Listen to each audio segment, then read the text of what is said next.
আজকের গল্পটা শুক্তো রান্নার। আমার বড় ভাইয়ের বড় ছেলেটা সবজি খেতে চায় না এমনিতে, সে মিট লাভার। কিন্তু শুক্তোর কথা শুনলেই সে বলবে একটু বেশি করে করবে, আমি কিন্তু দুবেলাতেই শুক্তো খাবো। ঈদের চতুর্থ দিনে শুক্তো রান্না করলাম, যেহেতু ভার্সিটি খুলে যাবে, ছেলেও চলে যাবে। প্রায় 9 রকমের সবজি নিয়েছি, কাঁচা কলা আর কাঁচা পেঁপে একটু বেশি নিয়েছি, আর আলু নিয়েছি, মিষ্টি আলু নিয়েছি, ঢ্যাঁড়স নিয়েছি, ডাঁটা নিয়েছি, করলা তো থাকবেই শুক্তোতে, বেগুন, আর সাথে সজনে দিয়েছি অনেকখানি। ছাদ বাগানের 2টো নাগামরিচ দিয়ে রান্নাটা করব, তাই এখানে কাঁচা মরিচ দিচ্ছি না। পেঁপে, সজনে আর ডাঁটা ছাড়া বাকি সবজিগুলো হলুদ, মরিচ, লবণ দিয়ে মাখিয়ে নিলাম। এগুলো ভেজে নিতে হবে। কড়াইতে তেল গরম করে নিলাম সবজিগুলো ভেজে নেওয়ার জন্য। এক এক করে সব সবজিগুলো ভেজে নেব। সবজিগুলো ভাজার সময় খেয়াল করব যেন এটা 80 থেকে 85% পর্যন্ত সুসিদ্ধ হয়ে যায় ভেতরে।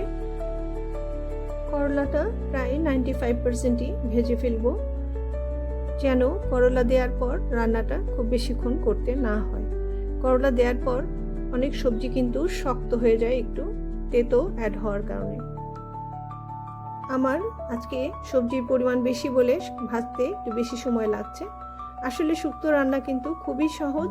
নতুন যারা রান্না করছেন তাদের জন্য বলি, এই রান্নার মূল ঝামেলাটাই হলো এই সবজিগুলো ভেজে নেওয়া, আর বাদ বাকি রান্নাটা কিন্তু খুবই সিম্পল একটা সবজি রান্নার প্রসেস। কোনো মুসলিম বাড়িতে শুক্তো এত প্রিয় হতে পারে আমাদের বাড়ি না দেখলে বোঝা যায় না। আমাদের বাড়িতে প্রতি 10 দিনে 2বার শুক্তো হতেই হবে।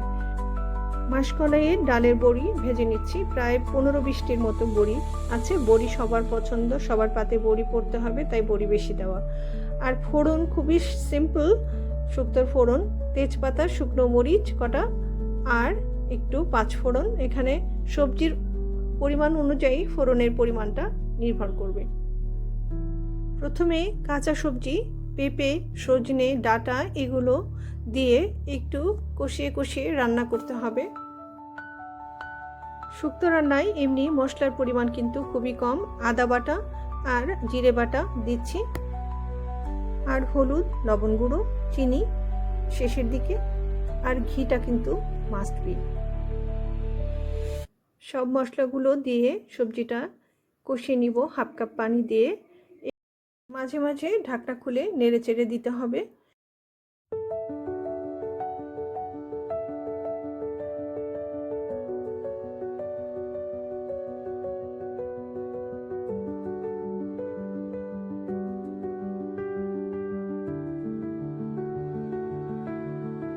কষিয়ে নিতে নিতেই কাঁচা সবজিগুলো অনেকটা নরম হয়ে আসবে। তারপর কিন্তু আমরা গ্রেভির জন্য পানি দেব।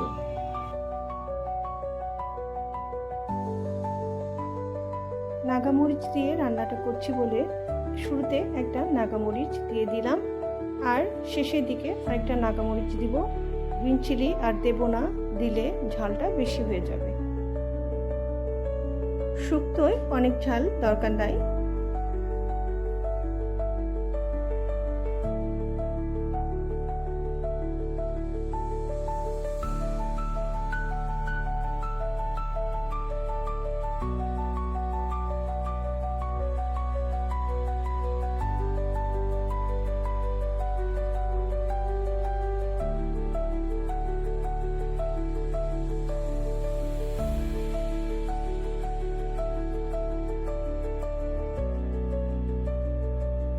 কষিয়ে নেওয়ার সময় অল্প করে পানি অ্যাড করব, আর ঢাকনা দিয়ে এটাকে সেদ্ধ হতে দেব। 5-6 মিনিট কষিয়ে নেওয়ার পর এখন আমরা গ্রেভির জন্য পানি অ্যাড করে দিচ্ছি। মোটামুটি একটু পানি লাগবে। ঢাকনা দিয়ে সবজিটা রান্না হতে দেব হাই টু মিডিয়াম ফ্লেমে। এখন একটু চেক করে দেখব সবজিটা সেদ্ধ হয়েছে কিনা। খেয়াল করতে হবে সবজিটা যেন 85% সেদ্ধ হয়ে থাকে।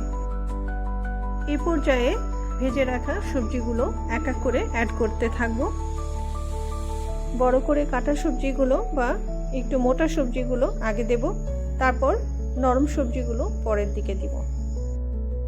ভেজে রাখা বড়িগুলো কিন্তু প্রথম দিকেই দিয়ে দিতে হবে।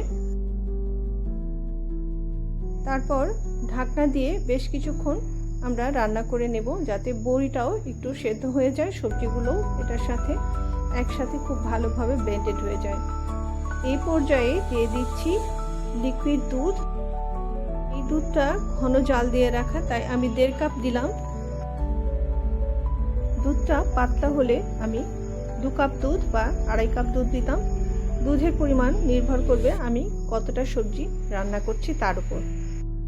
এখন একটা কামরাঙা মরিচ দিয়ে দিলাম, এটা ফ্লেভার অ্যাড করবে, এটা ঝাল আসবে না, কিন্তু এটার ঘ্রাণটা ঘিয়ের মতো। দুধ দেওয়ার পর শুক্তোর রাজকীয় ব্যাপারটা চলে আসে। একটু সুগার দিয়ে নিলাম, 1 টিস্পুন 1.5 টিস্পুন পরিমাণ। এটা স্বাদটাকে ব্যালেন্স করবে, তেঁতোর ভাবটা কমে আসবে।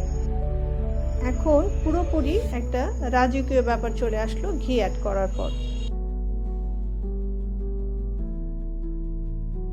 দুধ আর ঘি দেওয়ার পর খুব বেশিক্ষণ রান্না করতে হবে না। গরম ভাতের সাথে শুক্তো অপূর্ব খেতে, মুখে লেগে থাকবে স্বাদটা। পাকা রাঁধুনিরা তো শুক্তো রাঁধতেই জানেন, যারা নতুন রাঁধুনি বা শুক্তো খান না তারা এই প্রসেসটা ফলো করে দেখুন।